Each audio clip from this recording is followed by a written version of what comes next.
it gives you an interesting idea as a company. Well, that's kind of cool. What could I actually do when that person comes back to let them know, like, hey, it's good to see you again. Well, and Welcome if back. and also too, if you pull through why they left, Yeah. and then when features come out or pricing, what I mean, you Yeah. could give them some incentive to come back. There's so many Or preferential creative treatment. things you can do. Yeah, Imagine all the weird pricing you give to new customers. If you got like someone back who'd left, preferential treatment, like there's so much you could do on this side of it, the coin. Yeah. Yeah, I want to get back together.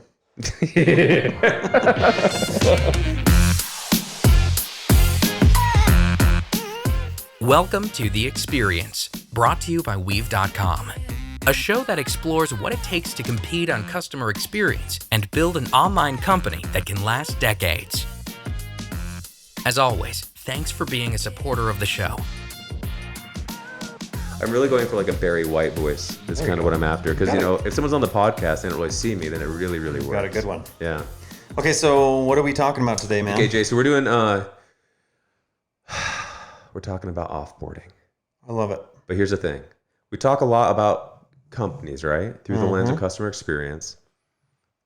It's interesting. At times, I'm excited too when we talk about larger ideas that kind of traverse those companies. And that's what we're talking about today.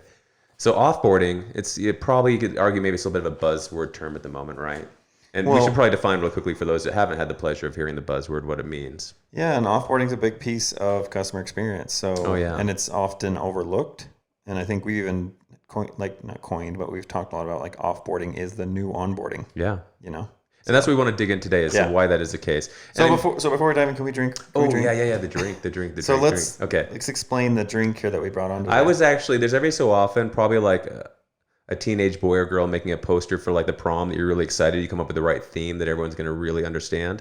I feel like that happened this time. Okay. The drink is called the Corpse Reviver. So offboarding, what you're going to find, is a big part of how do you like bring back that afterlife, right? The zombies. Exactly. Well, but in a much better fashion. Yeah. So the Corpse Reviver, we talk about it when we make the drink. It's got some interesting history, but you haven't tried it yet. So give it a shot. Well, that's my tradition. I don't try it until I'm on the show. So you can make the appropriate face or sound. Okay, so explaining. Ooh, that's good. All right, so it's in a coupe glass. Yep. It has a maraschino cherry. It had vodka. Nope. I'm sorry, gin. Yep. What was the other one you had in So it? it's basically, it's kind of a 4-part drink. So lemon juice, gin, a type of like vermouth called Lillet blanc, and Cointreau, like an orange liqueur. It's pretty good. It reminds me of the Shinesty episode with the last word. It does have a similar template to the last word. Yeah, it has absinthe in it. That's the other kicker. It looks like that too. That's the other kicker, yeah. Yeah. It's a fancy drink. Well, we're fancy guys. Yeah. So we got the Corpse Reviver, we got offboarding. All right, so let's dive in. Offboarding. I think it's worth, I want to set like a little bit bigger frame around this for a second. Because when we talk about offboarding, let's quickly define what we're talking about. One is, how do you let people leave how do you let people leave from your company? That's and leave with a good taste in their mouth. Well, hopefully, but even at the end of the day, whether you're doing it well or not, you're offboarding people in some fashion. Yeah, we can break down a few examples. Exactly. Good and bad. So at the end of the day, people are leaving your company at some point. How do you do that? And there's a lot to be learned there, and there's a lot to be. I would actually say there's a lot of leverage there because a lot of companies aren't thinking about it or they don't do it smartly. Yeah. So, but when you think about why should you even improve on that? It's interesting to take a step back and ask yourself as a business where your value comes, or to put it different, like you're trying to get customers in the door. We all work our ass off to like try and find people who care about our business and get them in. So there's a ton of effort in getting people in the front of that process, right? You market to them, you sell to them, you get them in, you try and get them to stick. And then there's a lot of work to try and keep delivering value to them month over month. So you've got kind of probable customers, and existing customers are a big part of what you care about on day to day. What I think, and you and I both think this, is your past customers are an equally important population of people that you should really be caring about. And I would argue that most people don't care about them, and there's a really big opportunity there if you take advantage of it. Absolutely. I totally agree. And I think, it goes into just even the investment, right? Like the cost to acquire a new customer versus, because not only is there power in keeping investing in new customers or your existing customers and keeping them, right? So as a SaaS business, you keep those subscriptions, right? Those billing opportunities every month. But there's also the ability to, create some ambassadors, right? Some loyalists to your brand. There's some opportunities to do expansion revenue in terms around upsells and cross sells, and you know what I mean, as that business starts to grow with you. Yeah. You know what I mean? And so just in addition to keeping the customer around, you get all these other opportunities. Oh my God. I think that's what's interesting. And to that point, like, again, we do this every time, but we do it because it's a valuable way to look at life in a business. Let's look at it through the lens of a relationship, as we usually do. For like a business has a relationship with a customer. So let's ask ourselves, when you're offboarding, what does that mean in a relationship? You could think of it like you're breaking up. Yeah. You could think like you've dated someone or you're divorced or whatever it is. And that can be the case, and sometimes it will be. But a lot of relationships in life, they have an ebb and a flow, right? Like family may not talk to each other for a while. A great friend, you guys might fall out of stead for a while.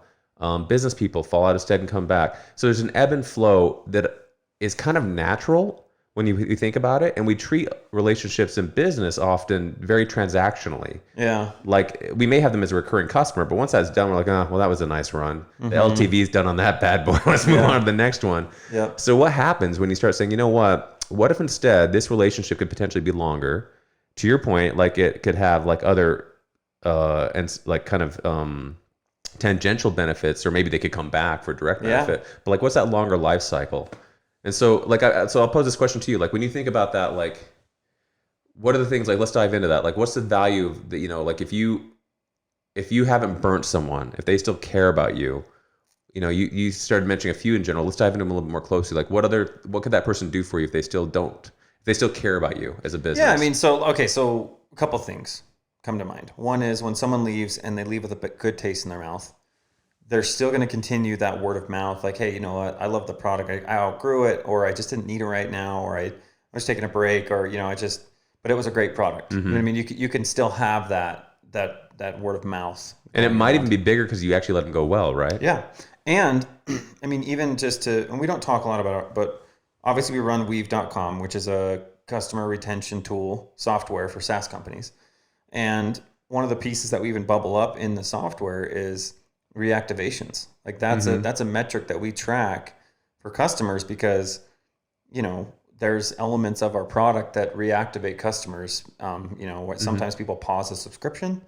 Could it be, just a pause alone, but that's an offboard. That's like a break. That's like the whole family thing you just brought up. We don't talk to them for a little while. Mm-hmm. So I think the benefits, I guess, are just, it could be a pause. It could be an extension of a trial. Mm-hmm. It could be I'm actually canceling and they leave with good terms. And they, again, even if you break up with someone, it's like, hey, look, it was great. I had a good time. I loved the year I had with that person, but we would just, you know what I mean? We just weren't. Or you might be like that crazy couple and it happens, right? They get remarried. like it comes back. Because I think go ahead, finish your thought. And I think too, like, I know you've had this experience where you've left a company, you've canceled, and you've gone back and re-signed up. I just did it last week. Tell them what it was. Well, I don't know. I didn't know. Intercom. We left Intercom. Oh, that's right. Yeah. And we actually had a problem. We kind of, that just occurred to me. We actually just barely did this again.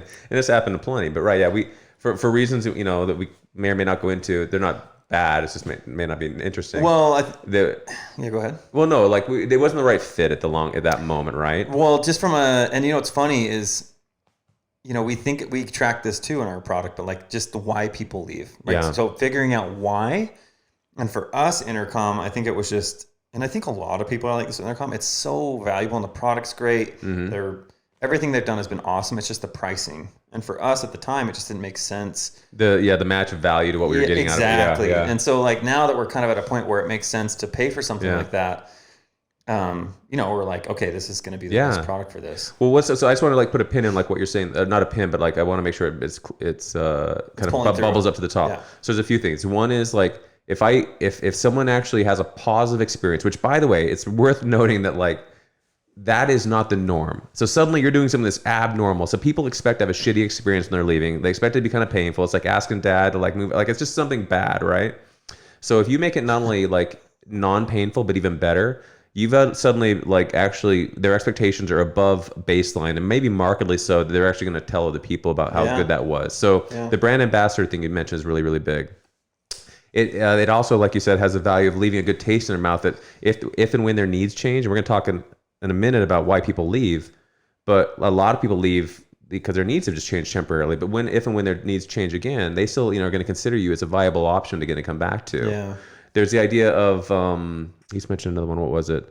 The learning. Like there's a lot that we can learn from people who actually are, have had that change. And it's stuff that, man, it's that kind of adage that your best customers are your angry customers who talk to you. Yeah. Like those are the people who you should give chocolates, money, and good cocktails. Like they're the ones who are going to teach you the most. And the same happens here. So I think too, just to, maybe this is segueing, but I got two thoughts when you just said that. One is from a customer's perspective. I mean, sometimes I'm even in a product where I'm just maybe hovering around and clicking around, and I just like the freedom of knowing I'm not suffocated. I'm not like, you have, again, just you're back to the relationship thing. It's like, dude, like you're in control. Exactly. Like, so like I have the cancel button. I can leave whenever I want. There's a money back guarantee, whatever it is, right? Like just knowing that I have that option where I don't have to call Comcast and tell them I want to quit, and then they're going to give me it's just such a pain in the ass. And then on top of that, it's what was the other thing you just said that made me think of that? Learning, or? Yeah, it was the learning piece, but it was like sometimes with the learning though, you have to there's a balance, right? Because if you squeaky wheels speak up, right? But sometimes it's like the Henry Ford quote, right? It's like, if I would have listened to my customers, they wanted a faster horse. You know what I mean? And so sometimes you have to be careful with some of the customers that are leaving. Maybe they weren't a good fit, and you need to recognize the difference between a customer that was a good customer and they want to leave, and even those other people that do leave, still let them leave, but they might just not have been a good fit. Yeah. Yeah. And that's okay. So that's okay. That's actually a good way to segue into, I think, this next layer of talking about this. So let's talk about maybe who's actually leaving, because there's different types. You just kind of alluded to it. There's different people who leave for different reasons. Yep. And on the surface, what occurs to me is you might have people who leave pretty early, right? There are people who they got, and even to go a step or two back for a second, because I always had to remind myself of this, and I think it's really, really important, is anyone who has become a customer, even if they're trialing, they've gone through a lot of steps to get there. At that point in time, especially if they've given you a credit card, they think you're an answer to a problem they have. Like they feel like you are the best choice they have at that moment, right? Yeah. So you've actually are at this pretty interesting point. Like when they want to cancel, leave, or whatever, something's changed. And so to your point, like, is it the right, is it a change that, was avoidable or not? So you have the people who leave. So in one camp, you have people who might leave early, and they either didn't really find the value. It didn't connect to the expectations they had. They couldn't understand it. They weren't sticky enough in it. Something happened, right? And I would think probably that a lot of that's what we could do good onboarding for. That's kind of onboarding's job, right? Is help people get into that. And then you have this other group of people who actually they stuck around for a while, either because they weren't paying attention to like their card being charged, or they actually were using it, and then they leave. And what happened? I think that's really interesting. What happened between why they thought you were amazing and then they wanted to leave at some point later? And it's either, and we found usually, I think, correct me if I'm wrong, you've either messed up, like something's just gone off the rails, right? Like, and it happens, like, you're having problems and they get angry, like so they have an issue and they can't get help, or there's some functionality that was really important that for some reason wasn't getting enough attention. Or more likely than not, there's something they got a little frustrated by, or maybe their needs changed. That they outgrew you and the value's not there as much. Temporarily, right? Yeah. So or price could, cost could be a thing too. So to your point, like they're not all the same kind of people. So how do you suss that apart? Yeah. Are there any other kind of things you can think of, like the who's leaving? No, like how to maybe group them, or? I think you did a pretty good job. I think there's the people that, like you said, that have outgrown you, that have lost value. Uh-huh. There's people that are just really confused, and they maybe haven't got spun up the right way, or, and then you have the people that worry about cost. But then even if you tie it back to relationship, it's funny. Like, and I'm sure you've had this, right? Like you meet even a person. Doesn't have to be a relationship like a romantic relationship. It could be just a friend that you meet, and in the beginning, that first front or facade that you get, maybe it's like this person seems good, but then you start to uncover some some of the layers. You're like, this isn't really what I thought.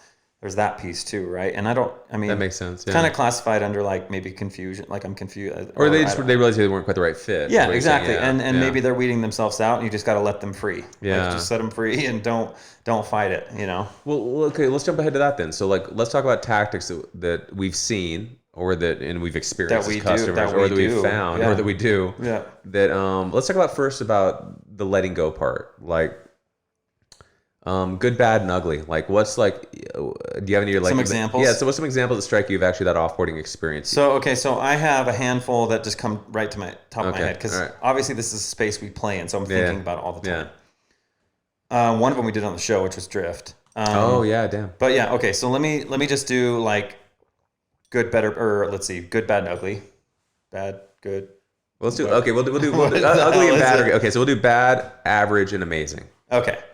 So bad. We were just talking about this. I think amazing would be something around Basecamp, Slack, and Airtable. Those come to mind. I'll tell you why. All right. Basecamp, you probably have a better pull of this. You were just explaining this to me, where they proactively actually realize when you've disengaged from the product, and they proactively tell you that, hey, look, it looks like you're not using it. Why don't you just close up shop? We're here for you when you want to come back, but we're not going to charge you anymore if you don't want to be here. And to give a tiny bit more color around that, what that looked like, I had been, I don't even remember, man. It must have been an old account I haven't used for a while. I think over and it wasn't incessant. It was like an email, maybe one every other month or something kind of thing. It's like, hey, we know you haven't used this. Do you still want to use it? If so, click on this. Just let us know. Otherwise, we kind of clean up things on our end, and we want to make sure you don't have stuff out there in the world you don't need anymore. So it's like a very like human message. Followed up a little later, like, hey, if it sounds like you may not need this, heads up in X number of months or days, we're going to close it out. And then I think I may have got a third one. And again, it was very like, the pull through on it was I felt in control. They were looking out for it. It was again like it was in their interest and in my interest. Yep. And it was, like you said, proactive. Yeah. So leading into that, so still staying on the amazing section, Slack.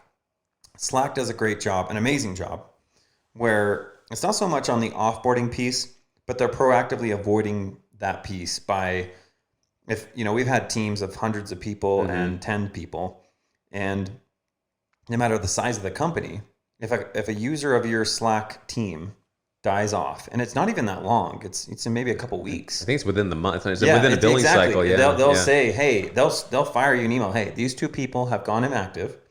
They're going to be removed from your next billing cycle. I just think that is so. That's definitely like throwing some good.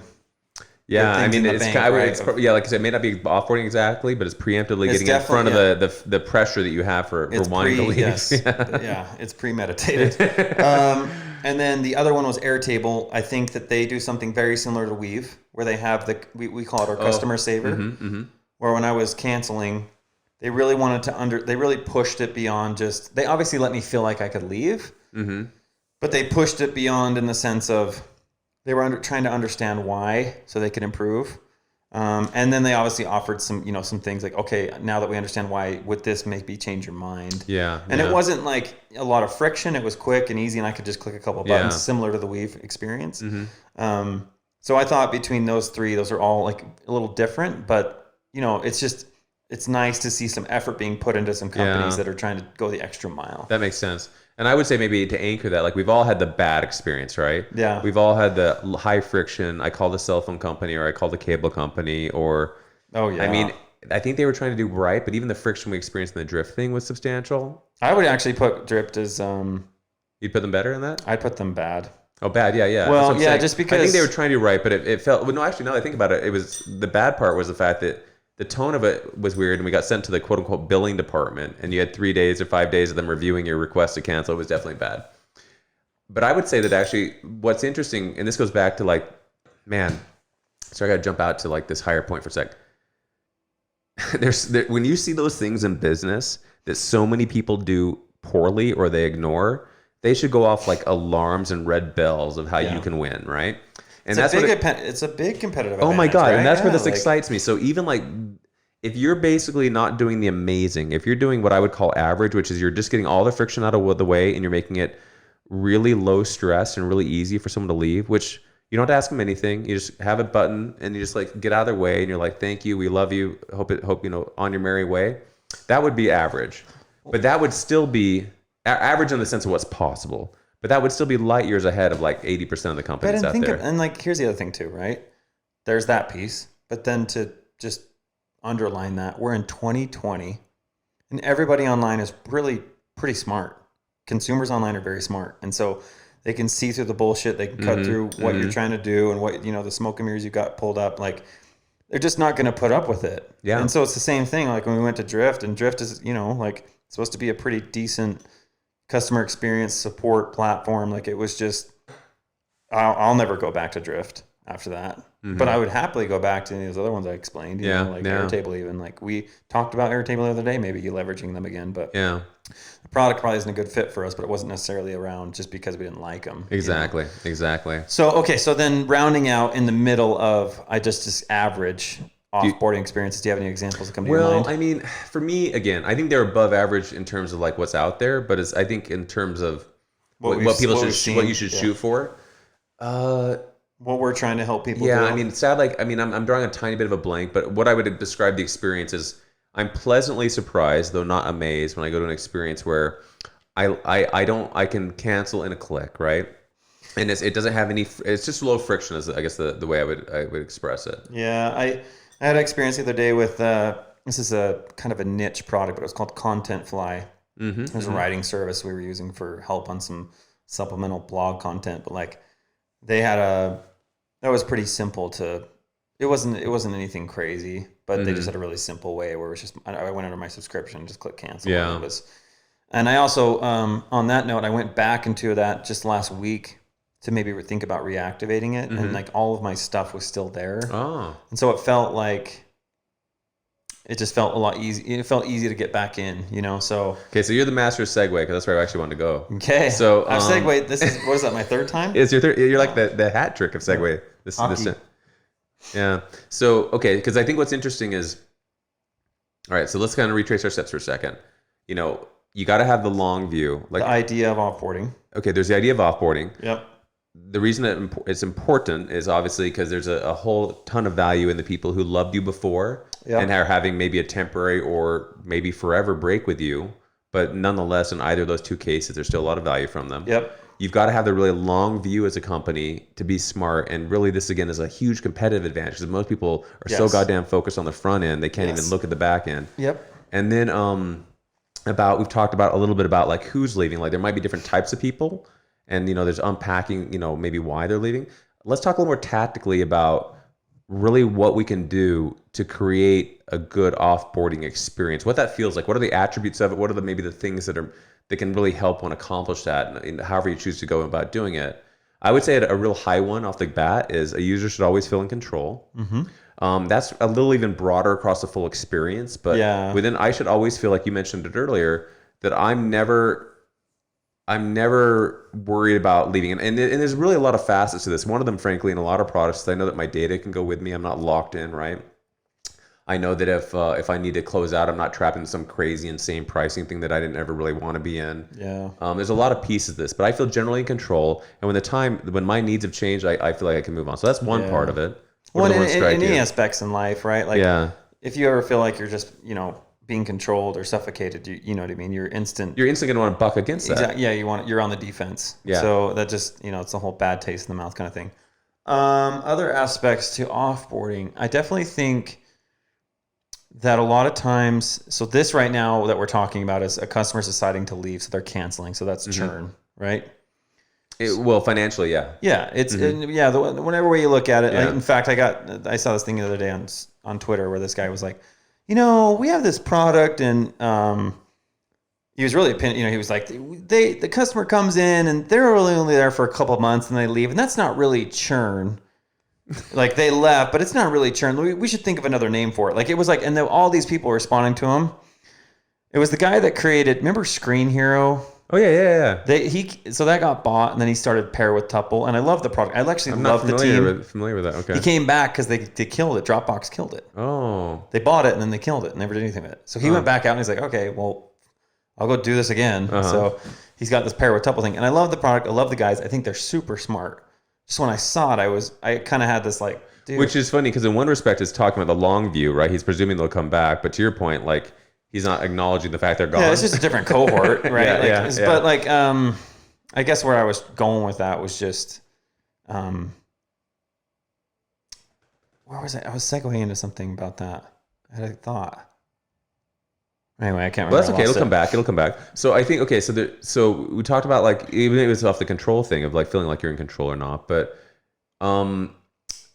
so man, again, back to the relationship thing a little bit. I think once you have that long view and you realize that it's not transactional and someone hadn't just decided to be like, F you, I'm out of here. Yeah. It changes your tone as a business a little bit. And this is where I think companies like Basecamp and others do a good job of it, is there's also, they're kind of caring and helpful and appreciative. Yeah. So it's like, there's a certain appreciation of when you go of like, well, thanks. You know, I understand it now. I understand things may have changed.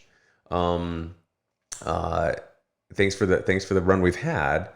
Well, let me help you, right? There's that helpful step. And then there's another helpful thing that I think you and I could talk a lot about, of some people may feel like they need to go and you should put them in control that they can go, but they may not really want to go if you can help them, right? Yeah. So how do you provide the right, there's an opportunity there to provide genuine, authentic, not just please stay, but like genuine, authentic help, but still do it in a really low friction way, to try and see if that person actually wants to be helped or if they just need to, move on. So that's where I was going. I was like, just obviously this is offboarding and people are leaving. And so it is churn. And I was just saying that, I think first thought is, I think a lot of people are struggling I think they think of like, okay, they canceled because they just left. There's even the organizations we've been in, it's like, well, why are people just leaving? They just left, it's like, it's just, but they never understood why, and then they tried to band-aid it with all these weird things. More marketing. Exactly. It was like, let's just bring in more customers, and they're going to go through the same thing over time. Yeah. And so I guess that's where I was pulling through, is I think we do a good job of like not touting our software, but this episode is definitely hitting on everything that we do. Right? Yeah. So to your point, offboarding, what can we do in that moment? Because that's also another thing too, right? Like, it's back to the relationship. And when you're leaving someone, sometimes you're kind of like, you want them to be like, no, like I need you. Like, don't leave. Like, it's their opportunity to show why they cared about you in the first place, right? It's kind of like, well, I'm shutting the door. I'm walking away. Like, I'm leaving in 5 seconds.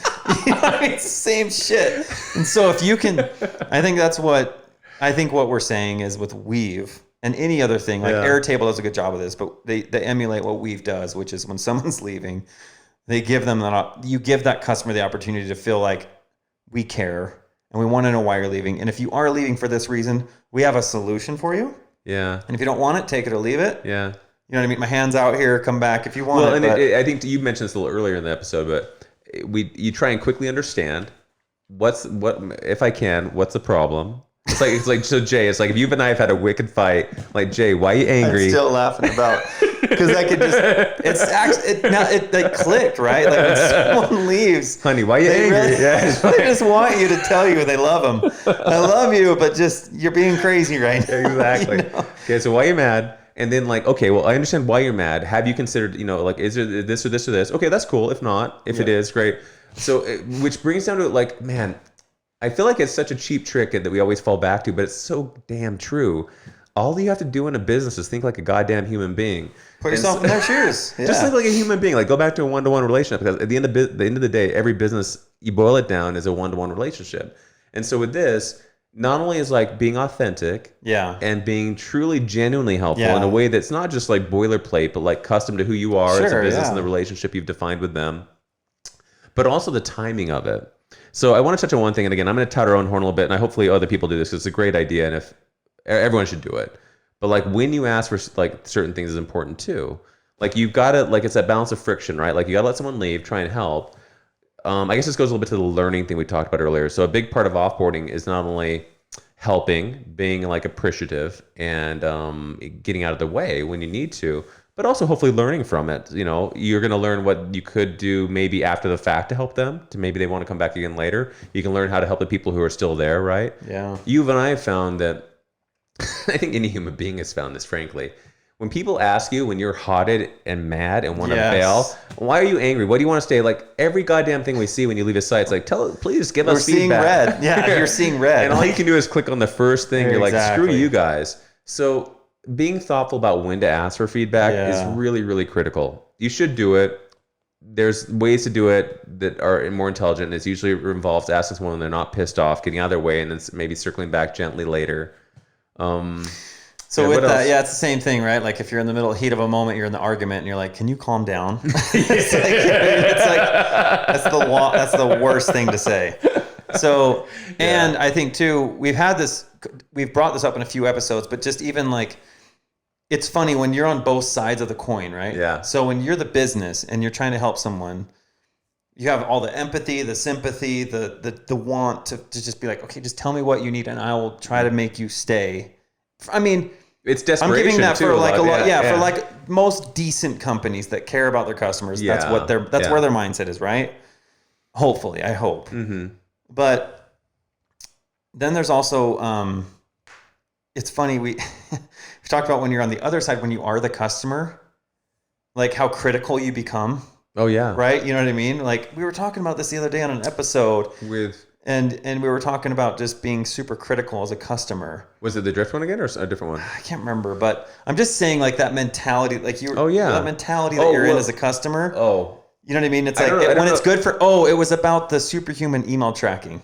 It was like when I want it, you know what I mean? But like when people are doing it to me, don't do that to me. You know what I mean? It's like, it's the same idea, right? When someone's leaving, it's like, well, I don't know if this is where you're driving with it, but it's a really, really good reminder. Is like, God, it's such crazy. We were talking about this even today with other analytics stuff. So the yes, they're like, we're all good people. There's very few like there's a number of assholes, but there's not that many bad people on planet Earth. Like most people are pretty good people and they're doing stuff that they think makes sense. Yeah. But there's a lot of companies that do really bad stuff, and they're run by good people. But it's because their perspective it gets terribly. On that note, so yeah, today we had it wasn't heated, but it was like it was. I think I didn't pull through what you were trying to say. Yeah. We were talking on our product and our sites. We were talking about like just analytics and what do we want to track and privacy and there's a fundamental philosophy, like you know what I mean. It was like around just who we want to be as a company. Yeah.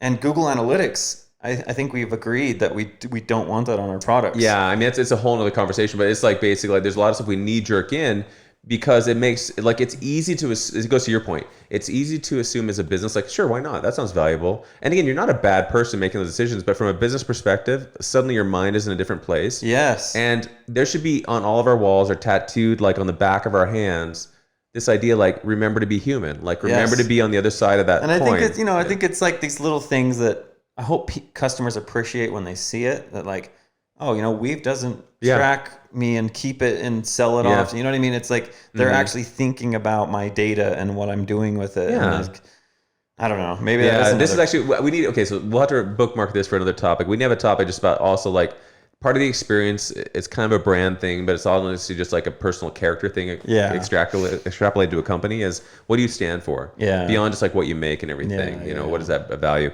So there's one other thing, and there might be other things you want to add this to, but there's one that strikes me in my mind is, okay, so you've kept an eye on that long game. You care about, kind of people leaving. You hope, you're trying to make it, easy for that to happen. When people want to come back, this is an interesting part. What happens to those customers that maybe you did offboard and they want to come back? How can you make it easier for them to come back? Yeah, that's a good point. I don't know all the answers to this because it's kind of an interesting dilemma where on one hand, when people want to leave, they usually want to leave.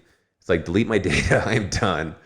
But on the other hand, like there's probably opportunities to figure out like how to find a margin in there. Like how do you let them leave? And it's like, okay, even just the pausing thing that we offer. Yeah, it's a good example. That goes back to the human thing of people might just need to take a break and they're not sure. So at that point, you're not billing them.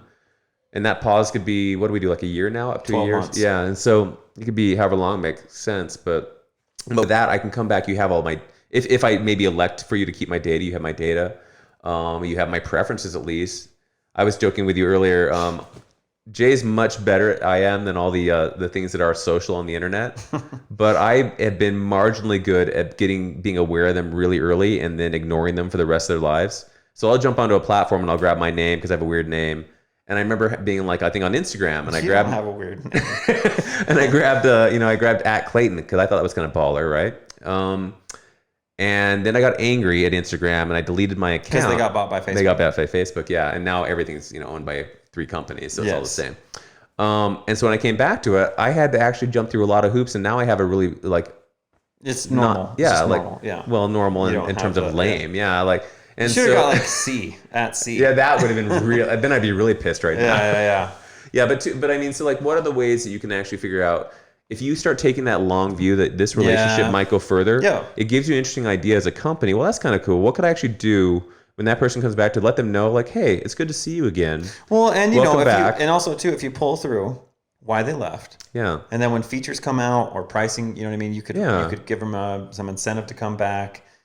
There's so many creative things you can do. Yeah. Imagine all the weird pricing you give to new customers. If you got like someone back who had left, preferential treatment, like there's so much you could do on this side of it, the coin. Yeah. Yep. I want to get back together. We still have the towels with our initials on them. Yeah. Okay. So is there anything else or? No, I actually really enjoyed this conversation. I think it's I'm sure we'll come back to this topic in the future because it's super rich. I just think it's it's not being paid attention to enough. Oh, for sure. Know? And I like that we're ahead of it. Yeah, I like that we're thinking about it because I can see it. I can see a change where people are starting to like, oh shit. Yeah, and you and I talk about this all the time. But if you can understand this problem and really work with people this end, as you work upstream from this problem to current customers and then new customers, everything gets better. Exactly, they're going to be more sticky. They're going to stay longer. Exactly. Yeah. Why don't you close us out? Any parting thoughts? No, I mean, I same thing. I really enjoyed the conversation. I hope people got something from this. I hope people take it serious. Like clearly we're passionate about it, and that's why we built Weave. Yeah. And I know we've talked about our product more than we have in most episodes, but this episode is just so closely tied to what we do. So if you're a SaaS company, you ever listen to this, and I mean, I feel like we know our stuff, and we really are trying to make the world better and have your customers, love your product more. Come see us. Come talk to us. Yeah. You can reach out. Like we would love to talk to you. And I would say we can help. I would say it'd be even on all levels, whether you want to use our product or even actually like join the tribe of like making this an important thing that people care about. Just have a conversation about it. Exactly. And then to end, what do you think? We obviously drink it. It's really done. I would say that what was it called? The Death Walker? Oh my God. It is not called the Death Walker, but I want to now make a drink called the Death Walker. It's called the Corpse Reviver. Okay, Corpse Reviver. This is how I describe this drink. I think I know where you're going to go with this. It's unforgettable. Oh, well, that's actually interesting. Yeah. Okay, well, what is just like now that I drink it, like I kind of remember the lemony taste. All right. The last word to me really sticks out. I got a little bit of that vibe. I know I've turned you into a really large fan of the last word, as am I. Do you feel this is like just a pale imitator of the last word? It's just like an imitator of the last word. Yeah, and I don't know what to do. What did you think? I like it. I mean, my wife has now become her favorite drink, surprisingly. Oh, really? I like it too. I think actually I just like the last word. The last word is just such a place in my heart. It's like a riff on it. Yeah. We'll have to find out which one. Anyway, like Clayton always says, if you come to this show where you're either going to learn the drinks or you're become an alcoholic. Yeah. So you'll either become either good at making drinks or good at drinking drinks. Exactly. The Experience is brought to you by Weave.com, the innovative tool that helps SaaS companies automate their customer retention. As always, thanks for being a supporter of the show. You've had the experience. Now stay for the drink. Hey, Jay. Hey, man. What are we making today? Guess what we're doing? We're making drinks. We're making a drink. We're making a drink called the Corpse Reviver number 2. Okay. Which always begs the question, there must be a number 1, and there is, but it is not worth making, and its only purpose that it serves is to actually help me tell the story that there's a number 2. Nice. So this is a classic cocktail. It is with gin. Lillet blanc is most commonly used. This is a kind of vermouth of sorts. We've got a Cointreau, kind of an orange liqueur. And then we'll have lemon in it. And this recipe, the spec I'm going to use, has a tiny bit of sugar. And we'll talk in a second. The spec of this is similar to another drink that I think you might recognize. I actually want to quiz you a little bit and see if you recognize the template of this. But yeah, it's actually a classic cocktail. It was originally meant to be kind of a hair of the dog cocktail, like a drink you'd have for a hangover, which anyone who really drinks knows that's a really horrible idea. But nonetheless, like a lot of things. Well, we've all done it. We all do it, yeah. So, and it also, which I thought was interesting, is it was meant to be also like a thing you had in the morning. It was meant to kind of jump you in gear. I'll be curious what you think of this, if you think it's like a harsh drink or balanced, before I give my opinion on it. And it was meant to kind of this is also interesting. The whole idea, do you know why the cocktails are called cocktails? No. I only recently learned that in the course of this drink. So I actually got something out of this in addition to the beverage itself. So cocktails is presumably an expression that came from when people would sell horses back in the day. If they were older horses, they would take certain measures that involved ginger and a certain amount of rudeness to a horse to make its tail cock up. And that would make it look younger and like it actually was healthier. So if you had drinks in the morning was kind of the original design, they would cock your tail up and get you going for the day. So for all those people who are drinking at 10 a.m. and feel bad about yourselves, you're actually doing how it was originally intended. All right, so let's get started. So we're gonna start with some citrus. We're gonna do 3/4 of an ounce per drink. Jay and I always have a drink, so we're gonna double this up. And as always, we're gonna use fresh juice, because frankly, if there's probably I would say a small handful of things you can do to really start making amazing drinks, and one of them at the top of the list is using fresh juice. Let's see, that's almost there. Let's do it proper, so we'll grab a little bit more, maybe a little bit smaller lemon.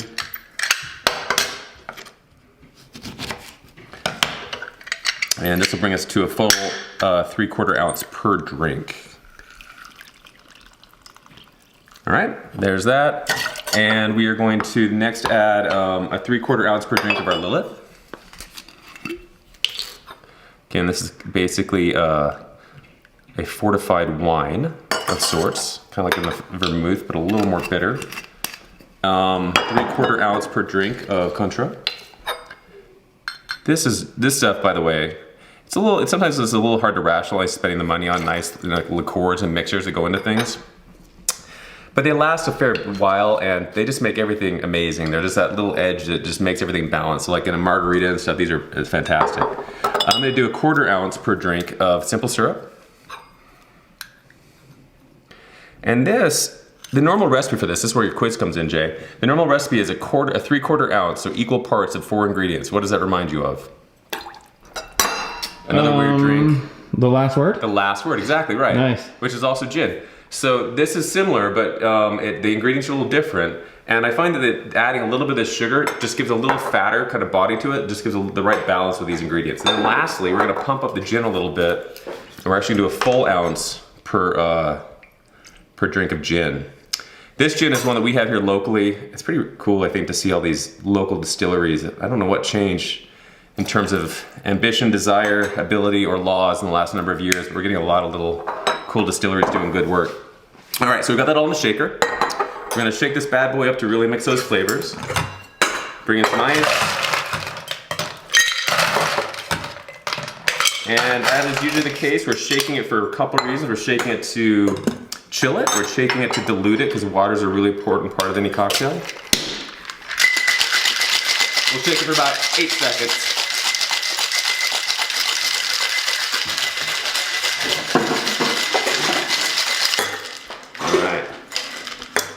And this drink is served up in coupe glasses.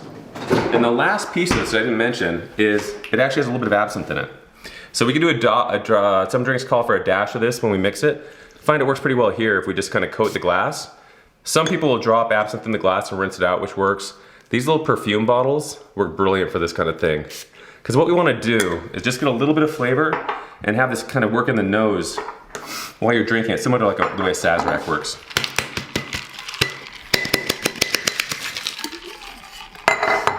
Ooh, you know what, Jay? I don't know if they're in my reach anywhere around here. If not, it's okay. This does call for one other thing I forgot to get in advance. Any guesses? The bougie cherries. Yeah. All right, we'll just have to pretend. All right. Oh, you know what we'll do? We will dress it up. We got one option here. Not hard to do. Grab a little bit of lemon. Whoops. Before I take off my hand. A little bit of lemon peel, and